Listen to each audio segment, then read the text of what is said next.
वर्धमानाय निर्धूत कलिलात्मने सालोकानां हि लोकानां यद्विद्या दर्पणायते। तीन लोक और तीन कालवर्ती अनंत जी, सिद्ध जी, आचार्य जी, उपाध्याय जी, सर्व साधु जी, पंच परमेष्ठी भगवान को नमोस्तु नमोस्तु। देवादिदेव खजानट श्री आदिनाथ भगवान के श्री चरणों में नमोस्तु नमोस्तु नमोस्तु। बालसाम जनवाणी मातेश्वरी के चरणों में नमोस्तु। परम पूज्य प्रथमाचार्य चार्य चक्रवर्ती श्री शांति सागरती महाराज के श्री चरणों में नमोस्तु नमोस्तु। परम पूज्य वात्सल्य वारिधि जिनधर्म प्रभाव पंचम पट्टाधीश परम उपकारी गोवर्ध के चरणों में त्रिकाल दिवा नमोस्तु नमोस्तु नमोस्तु। परम पूज्य गुरुसागर महाराज की जय। परम पूज्य गुरुसागर महाराज की जय। सती श्री भट्टाचार्य महास्वामी जी की जय।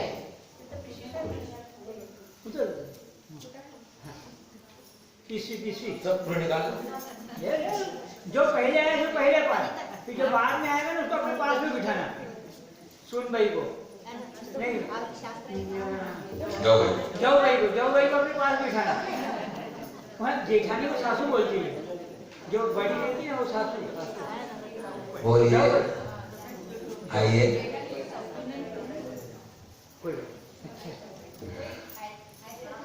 समंतभद्र आचार्य भगवान के द्वारा रचित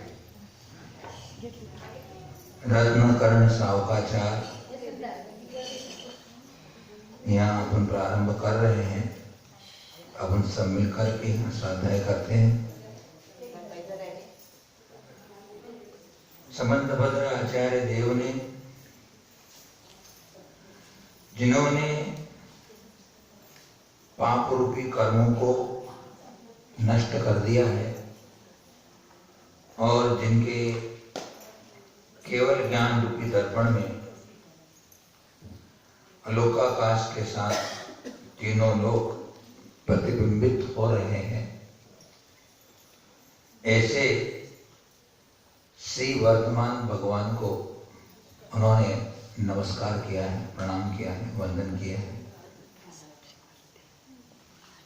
इस श्लोक के माध्यम से भगवान महावीर स्वामी वितराग, सर्वज्ञ और हितोपदेशी है, ऐसा इस श्लोक से अर्थ द्योतित होता है।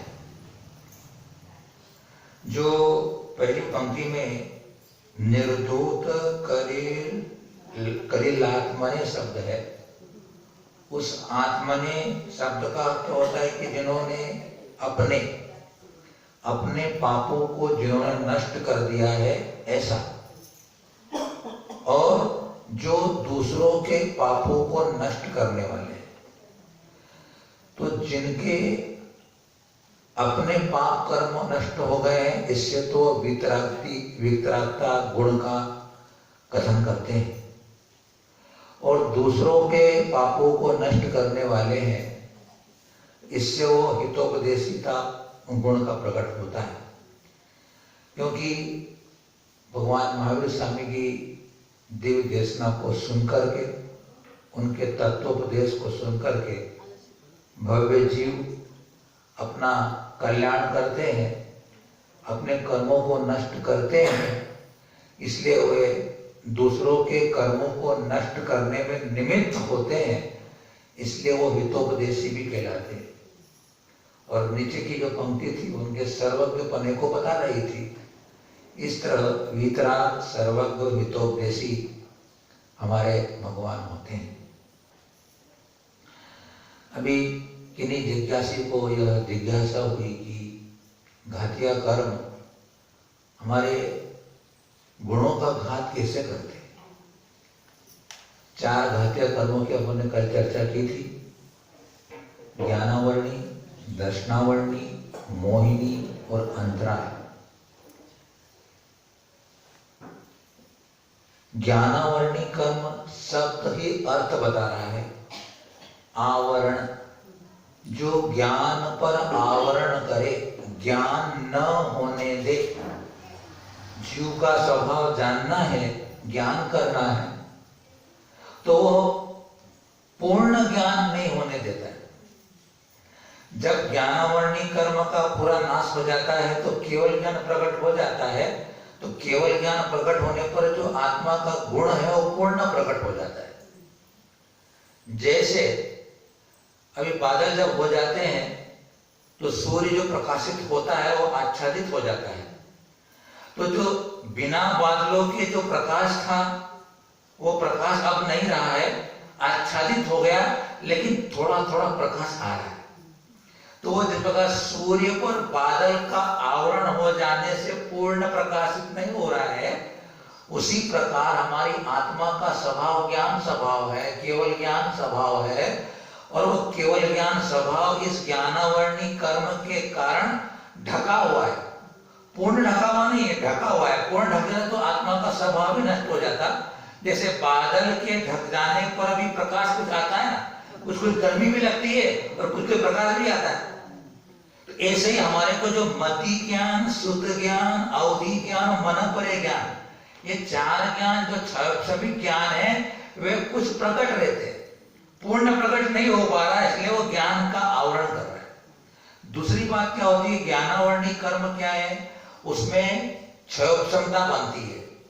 मतलब उसमें सर्वघाती स्पर्धक भी होते हैं और तेजघाती स्पर्धक भी होते हैं। स्पर्धक का मतलब होता है कि कर्म के फल देने की शक्ति, कर्म को फल देने की शक्ति को स्पर्धक कहते हैं। जैसे आपके यहाँ मेडिसिन होती ना, 25 mg की टेबलेट, 50 mg की, 500 mg का कैप्सूल होता है।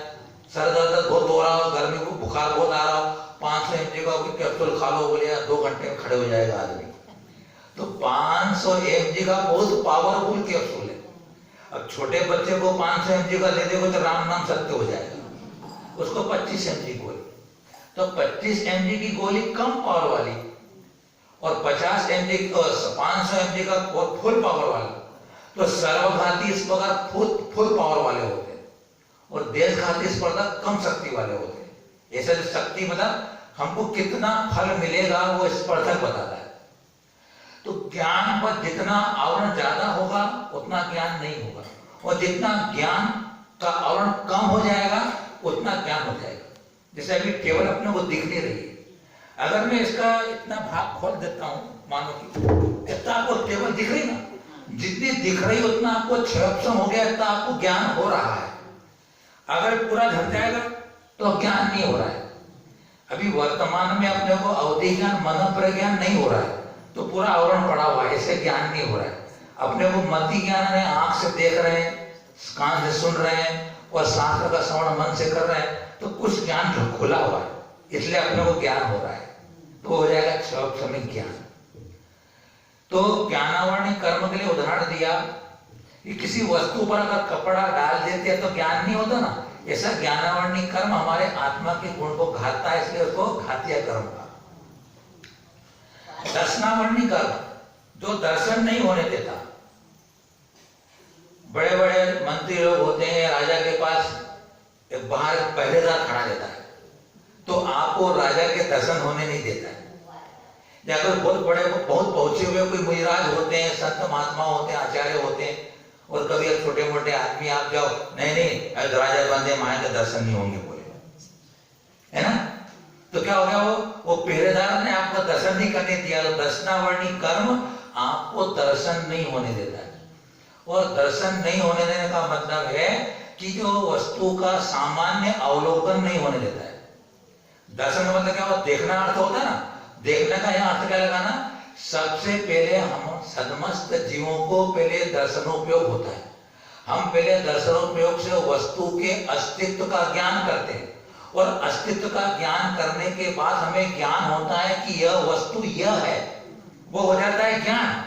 और उसके पहले क्या हुआ, यह है ऐसी वस्तु, वो होता है दर्शनोपयोग। दर्शनावरण कर्म से होने वाला क्षय। मतलब क्या हुआ, चक्षु इंद्री से होने वाले ज्ञान के पहले जो दर्शन होता है वह चक्षु दर्शन कहलाता है और वह दर्शनावर्णी कर्म के क्षयोक्षम से होता है।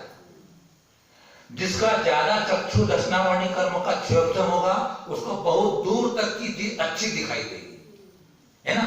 और इसका क्षयोक्षम कम हो जाता है तो पास की वस्तु भी नहीं दिखाई देती। तो दर्शनावर्णी कर्म हमें पूर्ण रूप से वस्तु को देखने में बाधा करता है, इसलिए उसको घातिया कर्म कहा। मोहिनी कर्म क्या करता है? हमें मोहित करता है। उसके लिए उदाहरण क्या दिया है? शराब का उदाहरण दिया है। शराब को पीने के बाद व्यक्ति होश में नहीं रहता है, उसको अपना खुद का भान नहीं रहता है कि मैं कौन हूं, ये जो स्त्री दिख रही मेरी माँ है कि मेरी पत्नी है, उसको भान नहीं रहता है। कुछ भी बड़बड़ करता है, कभी हंसता है तो कभी रोता है तो कभी कुछ भी बात करता है, पागल जैसी चेष्टा करता है। तो मोहिनी कर्म भी हमारे आत्मा का घात कर रहा है, अर्थात हमारी आत्मा का जो स्वभाव शांत स्वभाव है, सजग स्वभाव है, उसको घात कर रहा है। जैसे मिथ्यात्व कर्म क्या करता है? मोहिनी के समान, शराब के समान है।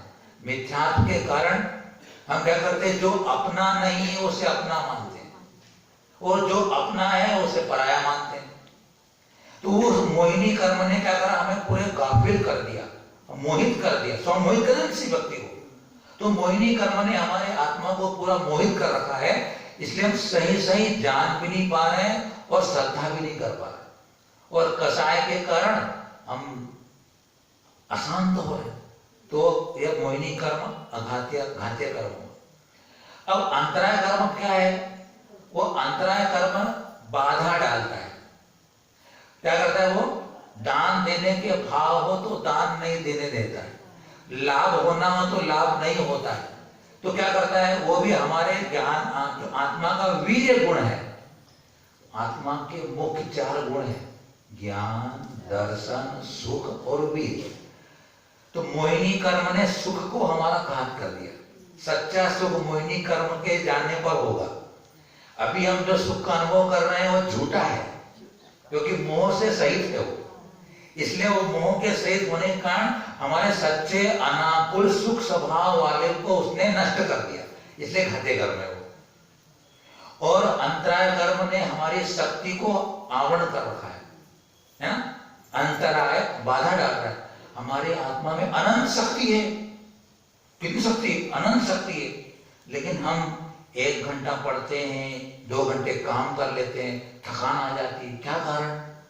तो उस अंतराय कर्म ने हमारे अंदर की शक्ति को बंद कर रखा है, इसलिए हमारा आत्मा की उस वीर्य गुण को घात रहा है। जब वीर्यांतराय कर्म नष्ट हो जाता है तभी केवल ही भगवान अनंत पदार्थों को जान सकते हैं। अगर अनंत पदार्थों को जानना है और अनंत शक्ति प्रकट नहीं हुई तो केवल ही भगवान में अनंत पदार्थों को नहीं जान सकते। इसलिए जब 3 घात्य कर्म नष्ट होते हैं 12वें गुणस्थान में, ज्ञानावर्णी, दर्शनावर्णी और अंतराय, इन 3 के नाश होने पर केवल ज्ञान प्रकट हो जाता है और केवल धर्म प्रकट हो जाता है। इसलिए वो 4 कर्म घातियां हैं, हमारे परम शत्रु वही है, तो वो हमारे अनुजीवी गुणों का घात कर रहे हैं। अब हम चले अघात्य कर्मों की ओर।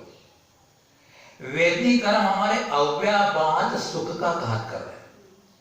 अभी हमारे को जो सुख हो रहा है उसमें बाधा पड़ रही है, कर्म बाधा दे रहा है। तो उस वेदनी कर्म हमको अव्यापार सुख जो होता है उस सुख में वह बाधा देने वाला होता है। तो देखो आप अभी वर्तमान में हम अच्छा सा टीवी सीन देख रहे थे, मानो सीन देखते देखते अपने क्या हुआ कि लाइट चली गई। तो आप एक अच्छे दृश्य देखने के अंदर बाधा आ गई ना। आप दृश्य देख रहे थे, सुखी हो रहे थे ना। वेदनी कर्म क्या करता है? वेदनी कर्म के उदय में सुख दुख का वेदन होता है। उसके उदाहरण दिया, शहद लपेटी हुई तलवार।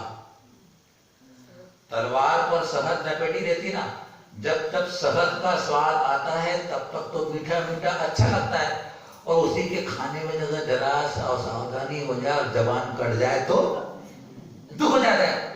इसलिए शहद लपेटी हुई तलवार के समान वेदनी कर्म होता है, तो सुख दुख का वेदन कराता है। तो वो सुख दुख, सच्चा सुख दुख में वो बाधा डाल देता है, वो अव्यवहार सच्चा सुख रहने देता है। तो जब सिद्ध भगवान होते हैं तभी वो अव्यापार सुख प्रकट होता है। अभी केवली भगवान को सुख तो प्रकट हो गया है, लेकिन वेदनी कर्म उदय चल रहा है। 14वें गुण स्थान तक वेदनी कर्म का उदय। तो वेदनी कर्म सुख दुख का वेदन कराता है। तो हमारे अव्याप, देखो ये जो 4 अघात्य कर्म है ना, वे जो अभाव गुण है उनको प्रकट नहीं होने देते। अभाव गुण कैसे हुआ? अव्यापाद, जिसमें बाधा नहीं होती है, ऐसा अभाव हो गया ना, तो अभाव हो गया। फिर उसके बाद आए आयु कर्म। आयु कर्म हमें किसी एक विशेष पर्याय में रोके रखता है। जैसे अब मनुष्य पर्याय में आ गए ना, तो मनुष्य आयु का जब तक उदय रहेगा तब तक हम मनुष्य आयु में रहेंगे, मनुष्य पर्याय में रहेंगे। जिस दिन अपने मनुष्य आयु का एक निषेध खत्म हो जाएगा, एक निषेध नहीं रहेगा, कर्म नहीं रहेगा, उसी दिन अपनी मृत्यु हो जाएगी, अपनी ये मनुष्य पर्याय छूट जाएगी। उसके उदाहरण दिया, घोड़े का उदाहरण दिया। पुराने समय में पशुओं को बांधने के लिए लकड़ी का घोड़ा होता था, उसके 2 पार्ट होते थे। दोनों पार्टों को पांव के अंदर ऐसा मिला के बांध दिया जाता था। ऐसे 2 पार्ट है, ये जोड़ दिए थे, उसको बोलते घोड़ा बोलते, शास्त्रीय भाषा में घोड़ा बोलते। तो वो क्या होता, पशु कहीं उधर उधर जा नहीं सकता है। इसलिए ज्ञान आयु कर्म के कारण जब आप मनुष्य आयु में आ गए, अब तुम किसी गति में नहीं जा सकते, ही रहना पड़ेगा। तो वह आयु कर्म। आयु कर्म क्या करता हमारे को? आयु कर्म से हम आपके नाम से अव्यापार सूक्ष्म आपको आयु कर्म के नाम से अपने को नहीं, गोत्र नहीं, पहले आयु कर्म अपने किस गुण का घात कर रहा है कितने बोले? आयु कर्म अपने को अवगहन गुण का घात कर रहा है। देखो अवगहन, जो अवगहन देता है और जो नहीं होने देता है, तो अभाव हो गया अवगहन गुण। अब देखो आ गया, मनुष्य पर्याय में अपने अपनी एक ही आत्मा इस शरीर में रह रही है, इस आयु कर्म के कारण। जब आयु कर्म का नाश हो जाता है, सिद्धालय में जाते हैं, तो एक आत्मा में अनंत आत्माएं विराजमान है, अवगहन गुण उसका प्रकट हो जाता है। एक माही एक राजे, एक माही अनेक नो, इक अनेक की नाई संख्या नमो सिद्ध निरंजन। एक माही एक राजे, वस्तुतः देखेंगे तो सिद्ध भगवान अपनी आत्मा में ही है, लेकिन एक माही एक राजे, एक माही अनेक नो, और उस एक सिद्ध आत्मा में अनंत आत्माएं विराजमान है। क्योंकि अमूर्तिक आत्मा हो जाए, सिद्ध भगवान अमूर्तिक होते हैं, उस अमूर्तिक आत्मा के कारण अनंत आत्माएं उस एक आत्मा में स्थान प्राप्त कर रही है। जब तक आयु कर्म है तो एक शरीर में एक ही आत्मा रहती है, लेकिन जैसे आयु कर्म नष्ट होता है, अवगहन गुण प्रकट हो जाता है, अब सिद्धों में एक सिद्ध की आत्मा में अनंत सिद्ध विराजमान है। कभी सुना नहीं होगा आप लोगों ने? आश्चर्य हो रहा, अरे अपन तो उदाहरण देखा, यहाँ अपन ये 3 लगा रखे हेलोजन, अपन पहले एक जलाओ है ना, फिर दूसरा जलाओ, तो दूसरा जलाने पर ये हेलोजन का लाइट भाग जाएगा, है ना? तीसरा जला दो, चौथा जला दो, सारा का सारा लाइट, जबकि तो पुद्गल है, ये पुद्गल प्रकाश का यह सूक्ष्मता ऐसा गुण है कि कितने भी बल्ब जला दो उसमें प्रकाश ठहरता है। जब अमूर्तिक आत्मा में कितनी आत्मा ठहर जाएगी, इसमें क्या आश्चर्य की बात।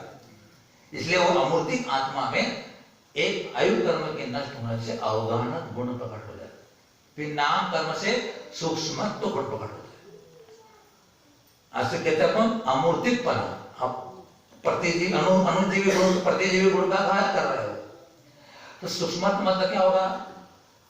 सिद्ध होने के बाद अब भगवान आंखों से दिखाई नहीं देंगे, दृष्टिगोचर नहीं होंगे, क्योंकि सूक्ष्म हो गए। अभी अपने को जीवात्मा दिखाई दे रहे, क्यों?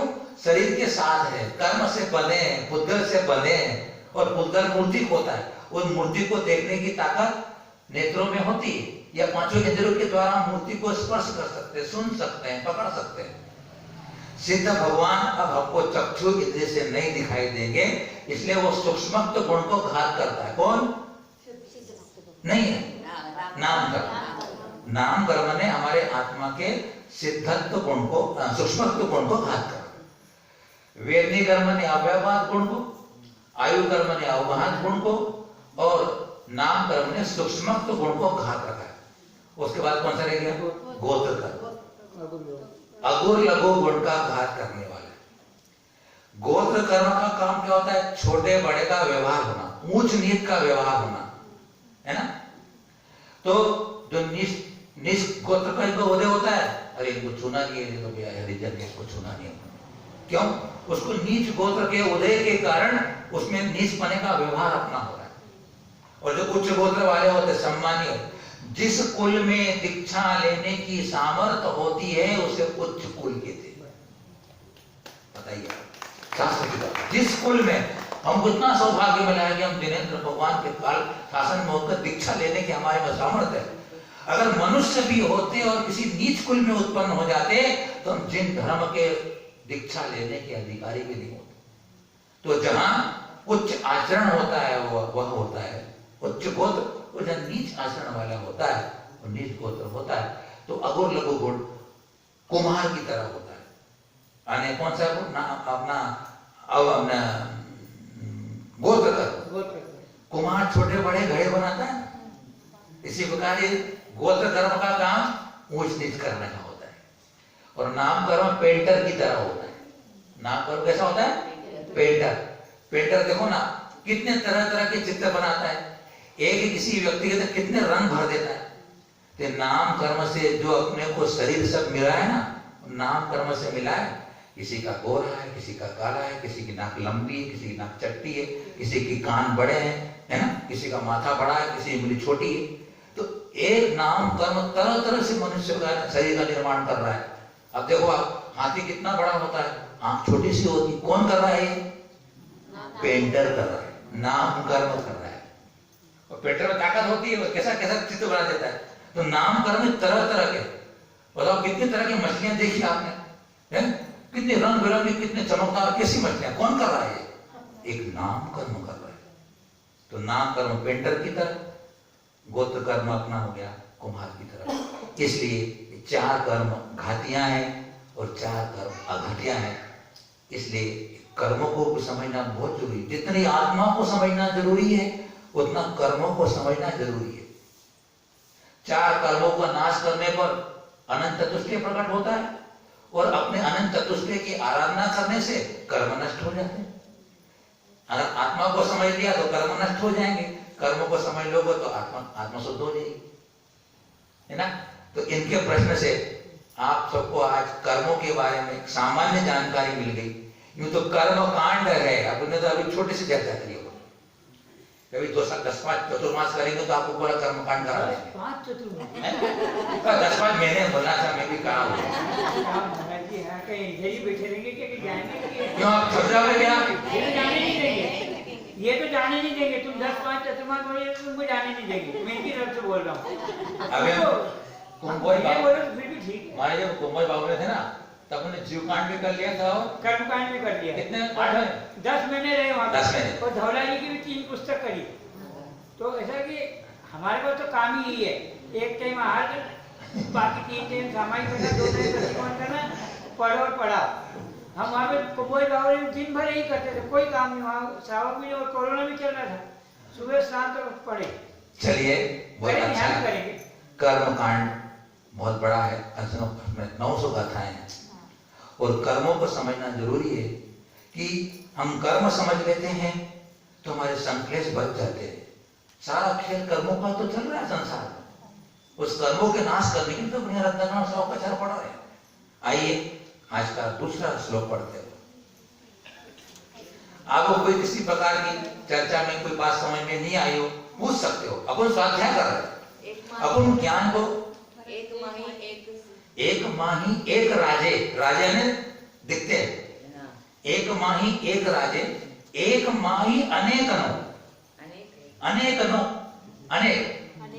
अनेक नो, एक में एक समाज आते हैं। एक माही एक राजे, एक माही अनेक नो, इक अनेक की नाई संख्या।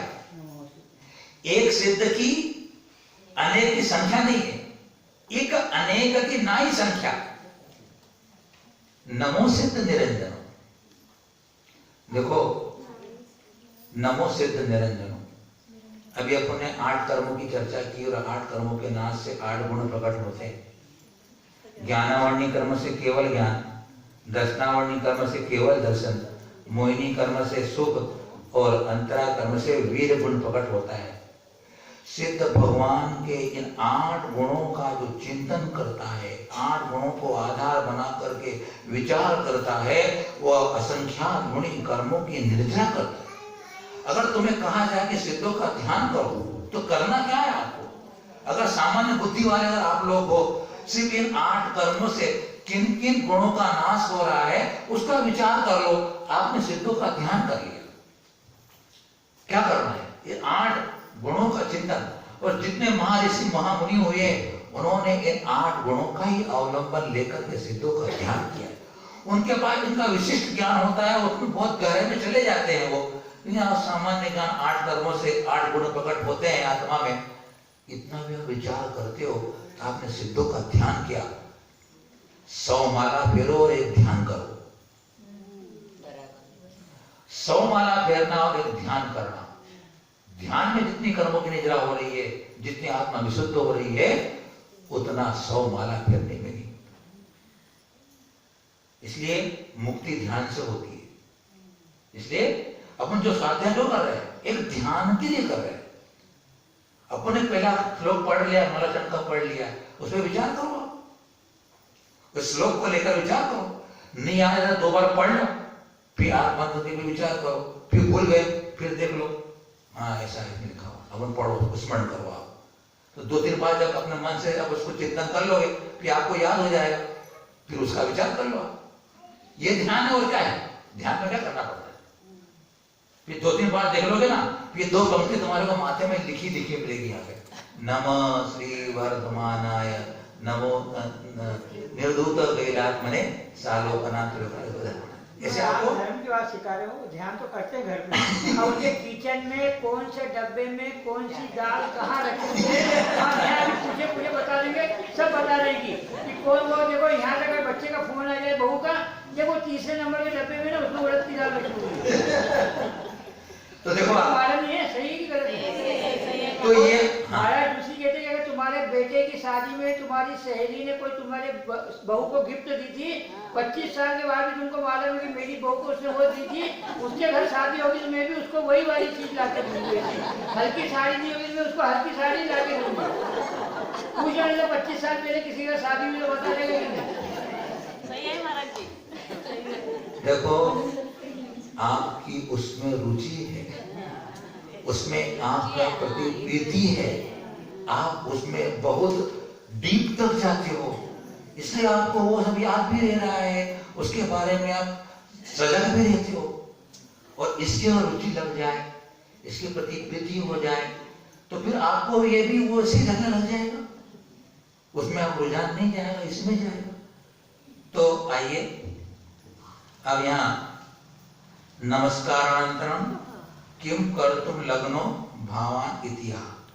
बोले नमस्कार करने के बाद अब हम ग्रंथकार प्रतिज्ञा कर रहे हैं कि मैं क्या कहूंगा। देशयामि समीचीनम धर्मम कर्म निबर्हणम संसार दुःखतः सत्वान् योधरत्युत्तमे सुखे। बोलिए।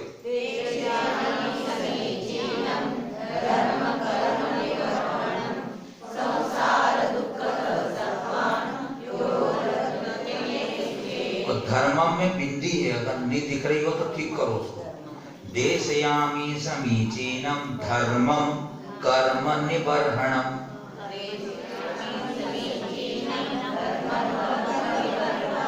संसार दुःखतः सत्वान् योधरत्युत्तमे सुखे। देखो आपने तत्वसूत्र में 9वें अध्याय पढ़ा हुआ कि स्वाध्याय 5 प्रकार का होता है ना? वासना, प्रश्ना, आमनाय, उसके बाद आमनाय, अनुपेक्षा, धर्मोपदेश। धर्मोपदेश आखिरी में आएगा। तो आमनाय का मतलब होता है कि किसी भी शास्त्र की गाथा हो, सूत्र हो या श्लोक हो, उसका शुद्ध उच्चारण करना। आप भक्तांबर भी पढ़ रहे हैं, अगर पुरुषार्थ करो कि हम शुद्ध उच्चारण करें। आपको पूजा बोलना है, पूजा भी शुद्ध बोलो। कोई भी आप छोटा सा रत्नाकरण सावधान पढ़ रहे हो, तत्वासुद पढ़ो, छटाना भी पढ़ रहे हो, उसका जो श्लोक है उसका शुद्ध उच्चारण करना एक प्रकार का स्वाध्याय है। और अगर अपने में थोड़ी पुरुषार्थ की कमी होती है तो शास्त्रकार ये कहते हैं कि अशुद्ध उच्चारण करने से हमको ज्ञानावर्णी कर्म का आश्रय होता है। कर्म का आश्रय होता है, पुरुषार्थ करना चाहिए, फिर सबकी अपनी क्षमता होती है, तो लक्ष्य रखेंगे तो ध्यान रहेगा, शुद्ध उच्चारण करें। अपन आइए अर्थ करते हैं। कर्म निबर्हणम, कर्म का जो नाश करने वाला है। कर्म यानी कर्म, निबर्हणम यानी नाशक, नाश करने वाला। जो कर्मों का नाश करने वाला है, और यो यानी जो सत्वान यानी जीवों को संसार दुखतः, संसार के दुख से उत्तमे सुखे धरति, उत्तम सुख में जो धरता है, ऐसा समीचीनम धर्मम, ऐसा जो समीचीन धर्म है उसे देशयामी मैं कहूंगा। यहाँ समर्थबद्ध आचार्य देव, किसी किताब चाहिए होगी, किताब रखी यहाँ पर, किसी को देना मात्र में ले सकती है, किताब है, आप ले सकते हो। तो क्या कह रहे हैं यहाँ, संकल्प कर रहे हैं समर्थबद्ध आचार्य देव कि मैं इस ग्रंथ में क्या कहूंगा। बोले मैं समीचीन धर्म को कहूंगा, और समीचीन का मतलब होता है कि जो हमें क्या करेगा, हमको नहीं, समीचीन का अर्थ होता है जो यथार्थ, अबाधित, जिसका किसी से बाधित नहीं हो सकेगा, कोई उसको खंडित नहीं कर सकेगा, वह समीचीन धर्म को कहूंगा। कैसा है वो धर्म? कर्मों का नाश करने वाला है और संसार के जीवों को दुख से निकाल करके सुख में धरने वाला है, ले जाने वाला है। धर्म के दो विशेषण दिए, कर्मों का नाश करने वाला। कर्म कौन से हैं? वही जो संसार के दुख के कारणभूत 8 कर्म, उन कर्मों का नाशक होगा धर्म, और संसार के जीवों को, संसार कौन सा है? चतुर्गति रूप संसार। चतुर्गति संसार में दुख कितने हैं? शारीरिक दुख है, मानसिक दुख है, आगंतुक दुख है, उसके बाद में स्वाभाविक दुख है, क्षेत्रजन्य दुख है, ऐसे अनेक प्रकार के दुख है। उन सब दुखों से निकाल सकता है कौन? धर्म, और उत्तम सुख में ले जाएगा। उत्तम सुख कौन सा है? एक तो स्वर्ग का सुख है और एक मोक्ष सुख है। अगर तुम चरम शरीरी हो तो तुम्हें मोक्ष में ले जाएगा, और चरम शरीरी नहीं हो तो तुम्हें स्वर्ग में ले जाएगा। धर्म को जिसने धारण कर लिया, देखो यहाँ पर उन्होंने जो धर्म की परिभाषा, धर्म का लक्षण बताया है, वह उस धर्म शब्द की व्युत्पत्ति अर्थ बताया है कि धरती इति धर्म। संस्कृत में इसको व्युत्पत्ति अर्थ बोलते हैं। धरती इति धर्म, जो धरता है, मतलब रखता है। धरने को रखना, ये मैंने ये पुस्तक रख दी, या हमारे बोलते हैं निवाड़ी में धर दी। निवाड़ी वाले को धरना बोलते हैं, आप भी बोलते हो धरना, धर दे।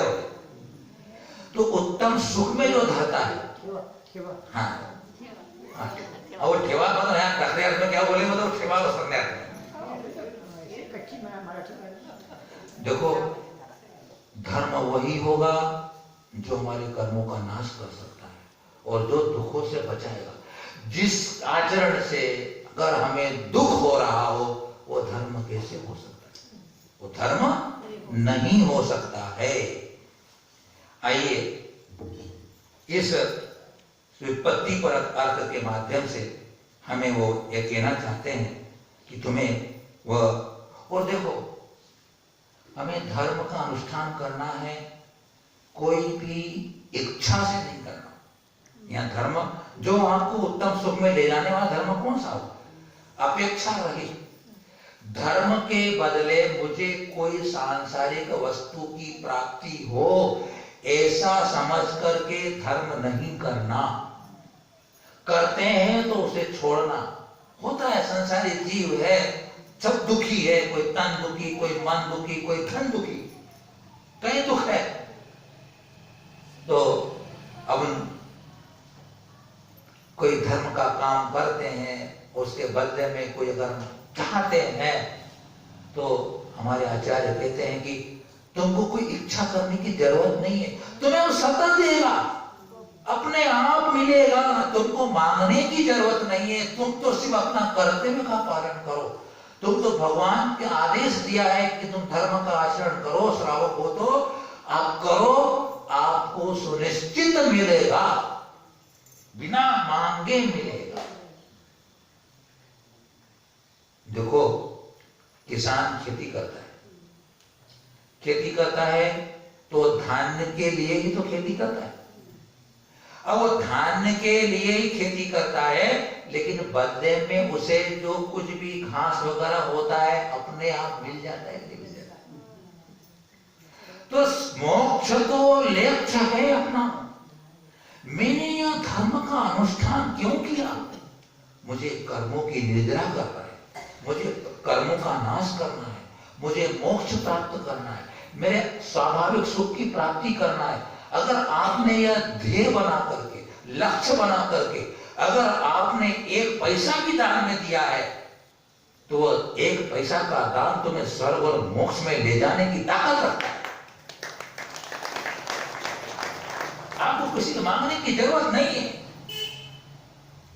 किसान सुनिश्चित है, घास के लिए कोई धान्य को नहीं बोता है, लेकिन अपने आप मिलता है।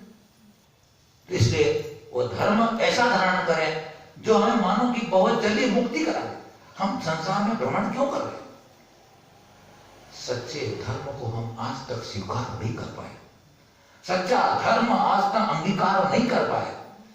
धर्म की क्रिया करना अलग बात होता है और धर्म का आचरण हो जाना अलग बात होता है। हमने कहा था आपको एक दिन,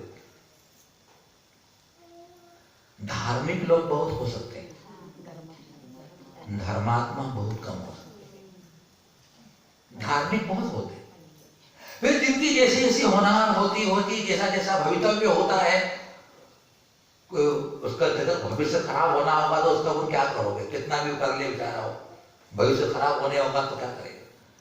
लेकिन धर्मात्मा वही होता है जो आत्महित के लिए करता है, कर्म क्षय के लिए करता है। सम्यक दृष्टि उसी को कहा गया है।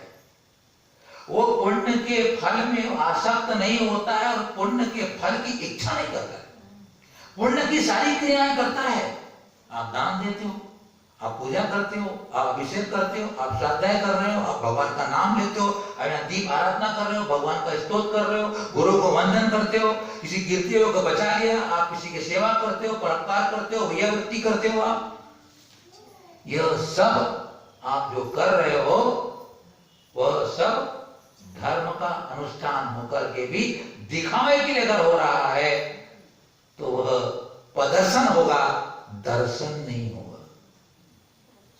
क्या होगा? वो प्रदर्शन होगा, दर्शन नहीं होगा। वो दर्शन ही हमारा धर्म है, सम्यक दर्शन धर्म है। तो फल की इच्छा नहीं करना है। पुण्य बंधेगा, पुण्य को बनने से रोक नहीं सकते आप। पुण्य भले सोने की बेड़ी होगी लेकिन बंधेगा वो। हमें फल की इच्छा नहीं करना है और फल मिले तो उस पर आसक्त नहीं होना है। बस इतना ही अगर आपके दिमाग में है और उपाधि की बात आ जाती है, ग्राह्य अग्राह्य की बात आ जाती है, हम धर्म मार्ग पर आ गए। अब तीसरी कारिका में यहां भी धर्म का लक्षण बताएंगे, लेकिन वह बताएंगे कैसा? जो कि उसका धर्म का वाच्य रूप होगा। पहले तो था व्युत्पत्ति पर, जैसे गच्छति इति गो, जो जाति उसे गाय कहते हैं, यह व्युत्पत्ति पर है। लेकिन जो गाय शब्द जिस गाय वस्तु को बोलता है, गाय शब्द लिखा ना बोले, वो गाय शब्द से अपने जिसका गाय का ज्ञान होता है ना, तो जो गाय नाम का पदार्थ है उसको कहने वाला होता है वाच्यार्थ। एक तो होता है वाचक और एक होता है वाच्य। जिसको कहा जाता है उसे वाच्य कहते हैं। जैसे आपने कहा आम, तो आम शब्द तो है ना, आम वह वाचक है, और जो आम नाम की वस्तु होती है ना, पदार्थ, वह वाच्य होता है। जिसको कहा जाता है वो वाच्य होता है, और जिसके द्वारा कहा जाता है वो वाचक होता है ना। तो अगर आप धर्म नाम से या धर्म के शब्द से जो वस्तुतः धर्म है वो बात कर रहे हैं। सदृष्टि ज्ञान वृत्तानि धर्मं धर्मेश्वराविदु यदि प्रत्यनीकानि भवन्ति भवपद्धति। बोलिए।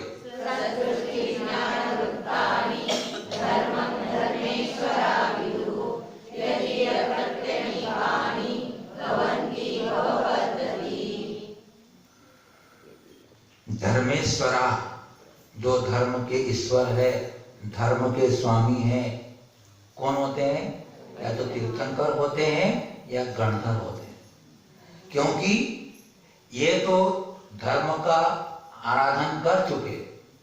कौन? धर्मेश्वर। ईश्वर को कह, ईश्वर को धर्म के ईश्वर को कह रहे हैं, क्योंकि रत्नत्रय धर्म का आराधन कर लिया, या फिर उस धर्म का प्रतिपादन करने वाले होते हैं, वो कहलाते हैं धर्मेश्वर, धर्म के ईश्वर। धर्मेश्वर धर्म के स्वामी क्या कहते हैं? सदृष्टि ज्ञान वृत्तानि। सत अने सम्यक, सत अने सम्यक, सम्यक दृष्टि अने सम्यक दर्शन। सत को क्या? सत ज्ञान अने सम्यक ज्ञान, और सत वृत्तानि, सत चारित्र अने सम्यक चारित्र। इनको क्या कहते हैं? धर्मम विदु। धर्म कहते, विदु हमें कहते हैं, धर्म कहते हैं। तो धर्म क्या हुआ? सम्यक दर्शन, सम्यक ज्ञान और सम्यक चारित्र, यही धर्म है।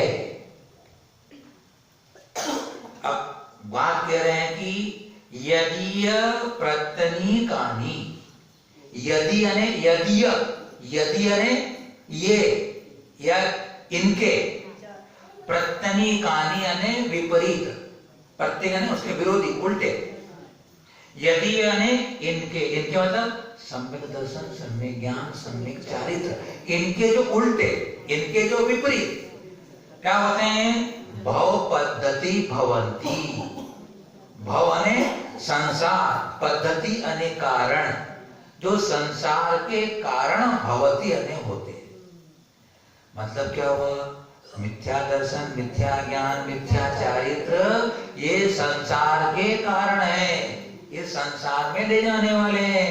और सम्यक दर्शन, सम्यक ज्ञान, सम्यक चारित्र, यह धर्म है जो तुम्हारे कर्मों का नाश करेगा और उत्तम सुख में धरेगा, उत्तम सुख में ले जाएगा।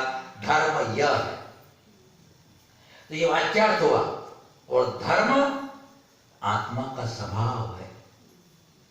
धर्म किसी बाजार में नहीं मिलता है, किसी दुकान में नहीं मिलता है। धर्म की खेती नहीं होती है, कहीं धर्म का झरना नहीं बहता है कि तुम धर्म को खरीद के ले आओ, या धर्म की कोई गोली नहीं मिलती, खा लोगे धर्म हो जाएगा। प्रत्येक भव्य जीवात्मा के आत्मा में धर्म है। ये तीन मुख्य गुण हमारी आत्मा में है: सम्यक दर्शन, सम्यक ज्ञान और सम्यक चारित्र।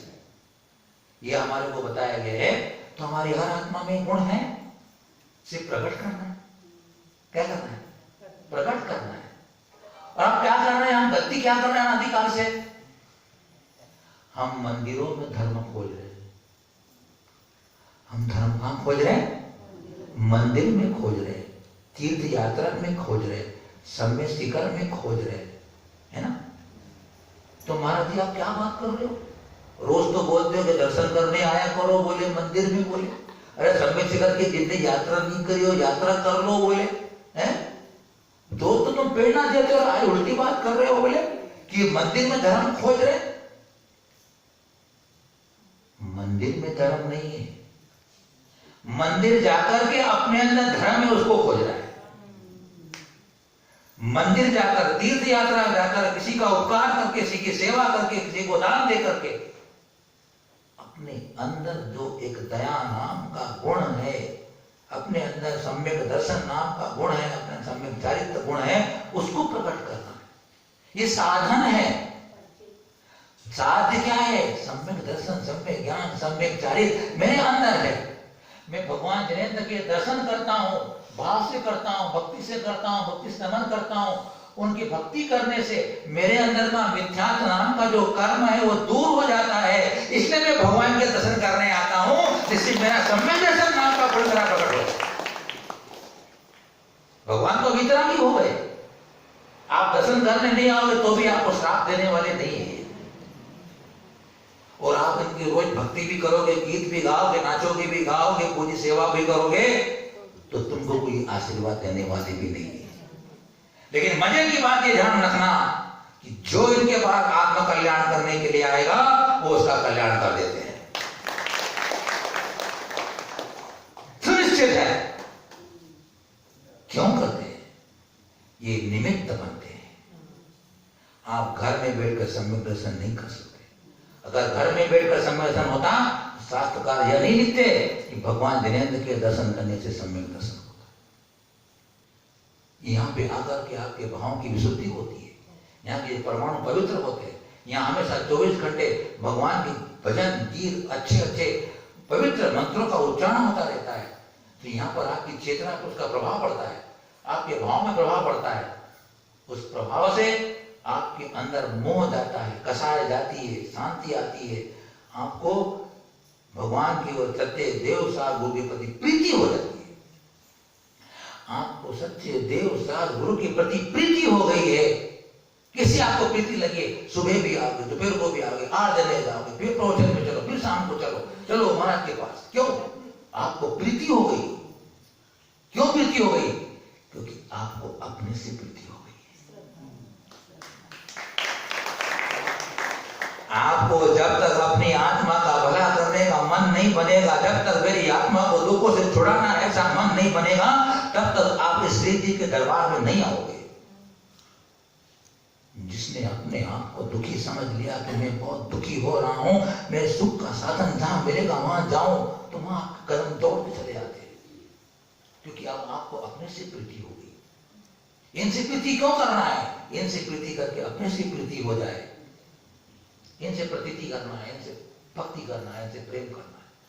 इसलिए हम मंदिर में आते हैं। ये जिनवाणी सुन रहे हैं। क्यों सुन रहे हैं? ये जिनवाणी मेरे मोह को दूर करती है, मेरे अज्ञान को दूर करती है। मैं भूल कर रहा था तो भूल को सुधार करने का अवसर मिलता है मुझे। मेरे नेत्र ज्ञान नेत्र खुल जाते हैं। क्यों आता हूं मैं? शास्त्रों में क्यों निकालता हूं? अध्ययन करो। क्यों? क्योंकि मोह बड़ा बलवान, पल भर में ऐसा हमें हमारे पर हावी हो जाता है, इतना हावी हो जाता है, छोड़ देते हैं इनको, हम भूल जाते हैं इनको हम। इतना जबरदस्त बलवान है। 8 कर्मों का राजा कौन है? बताओ, कितने अच्छे जानते हो आप लोग। कोई बात नहीं, अगर आपको रास्ता मालूम है तो एक दिन से पहुंच जाओगे आप। अब उन्हें रास्ते ही खोज रहे हो, तो सही रास्ता पकड़ लेंगे ना, सुनिश्चित है अपन पहुंचने वाले हैं। दो राय नहीं, अपन तो पहुंचेंगे, सब बैठने वाले हैं। तो कहते हैं आचार्य भगवान, सत दृष्टि मतलब क्या? तत्वार्थ का श्रद्धान करना, सम्यक दर्शन। सब ज्ञान है, उन तत्वार्थों का ज्ञान करना सम्यक ज्ञान, और सम्यक चारित्र, पाप रूप क्रियाओं का त्याग करना, वह होता है सम्यक चारित्र। सीधी सादी परिभाषा है, कोई कठिन नहीं है। तत्वार्थ का श्रद्धान करना, चर्चा करेंगे। मूल चीज तो सम्यक दर्शन है।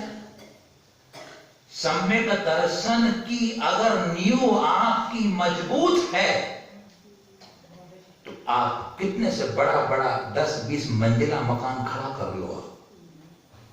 अगर आपकी नींव कमजोर है, आपकी आपके ऊपर महल, आप किसी अच्छा महल या किसी बिल्डिंग को नहीं खड़ा कर सकते।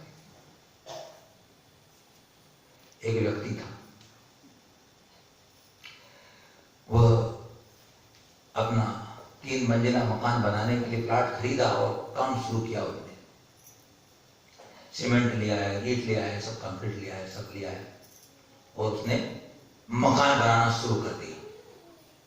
मकान शुरू कर दिया बनाना। मकान बना था, 10-20 फुट दीवार वो खड़ी करता, दीवार गिर जाती। 10-5 बार ऐसा हो गया, परेशान हो गया, क्या करूं, इतना सब में तक हर तरह से अच्छे बढ़िया सीमेंट लेके आया हूं मैं, ऐसी की मैं एडवर्टाइज नहीं कर रहा हूँ, संध्या, तुम लोग एडवर्टाइजमेंट कर रहे हो उसका। उतने में एक संत महात्मा उधर से आए, बड़ा उदास चेहरा हुआ बैठा था। संत महात्मा दयालु होते हैं, क्या बात है, ऐसे क्यों बैठे हुए हो? महात्मा जी कुछ समझ में नहीं आया, मुझे बताओ आप। मैं रात कितने दिन से प्रयत्न कर रहा हूँ, ये मेरे दीवार खड़ी नहीं है, मैं तो मकान 3 मंजिला बनाना है, दीवार खड़ी नहीं हो रही, बार बार गिर जाती, बात क्या है? तो उन्होंने कहा कि ठीक बात है, मैं देखता हूँ तुम्हारे प्लाट को क्या बात है, कोई वास्तु दोस्त तो नहीं है बोले। तो बोले ऐसा करो, मुझे पहले बताओ कि आपकी इस मकान की नींव कितनी गहरी खोदी आपने? बोले मकान की नींव कितनी गहरी है? मकान की नींव, मैं मूर्ख हूं क्या? मकान की नींव में मैं इतना पैसा लगा दूं, बोले तो दिखती भी नहीं है। बोले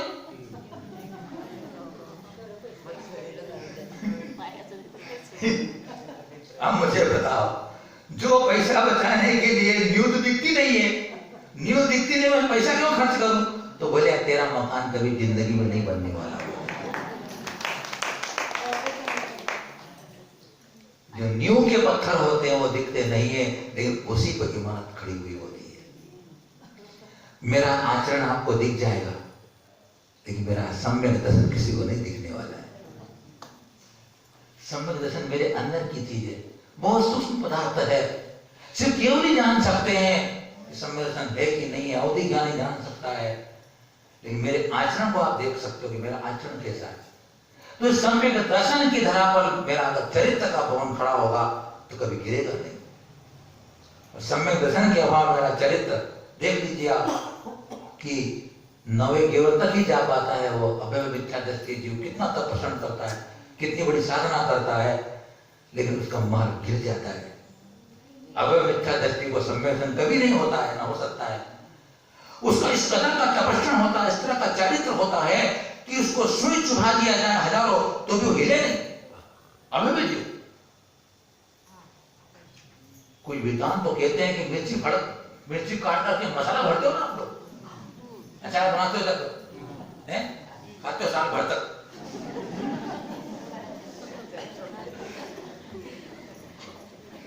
तो मिर्ची को फाड़ करके मसाला भरते हो, बोले उसको चीर दिया जाए और मसाला भर दिया जाए तो भी अभाव है। जो ऐसा धम्मम भोग नित्यम, अगर मैं हिल जाऊंगा, अगर मैं चुप हो जाऊंगा ध्यान से, तो मुझे वो जो सुख मिलना चाहिए वो नहीं मिलेगा। बोले ऐसे इंद्रिय सुख की वांछा के बदले में वह हिलता तक नहीं है।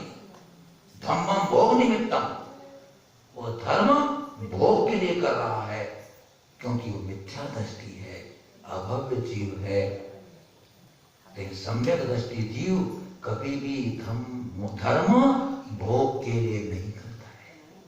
उसका लक्ष्य मुझे कर्मों का नाश करना है, संसार का नाश करना है, मुझे शाश्वत सुख प्राप्त करना है, जो मोक्ष है, जो शुद्ध अवस्था मेरी आत्मा की है, उसे प्राप्त करना है। ये जो अंदर की सूक्ष्म बातें होती है हमारे दिमाग में आनी चाहिए, रहनी चाहिए, बैठी रहनी चाहिए, तो मार्ग सही होता चला जाता है। तो अब इस पर चर्चा अपन करेंगे, समय हो रहा अपना।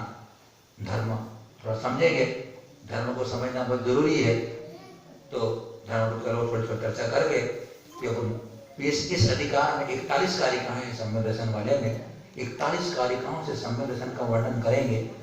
तो उसके बाद देव सात गुरु का स्वरूप आएगा, अच्छी बातें आने वाली है। आप सब बहुत ध्यान से, बड़े प्रसन्नता से, बड़ी भक्ति के साथ जयवाणी का संस्मरण करते हैं। आप सबसे अभिभूत हैं।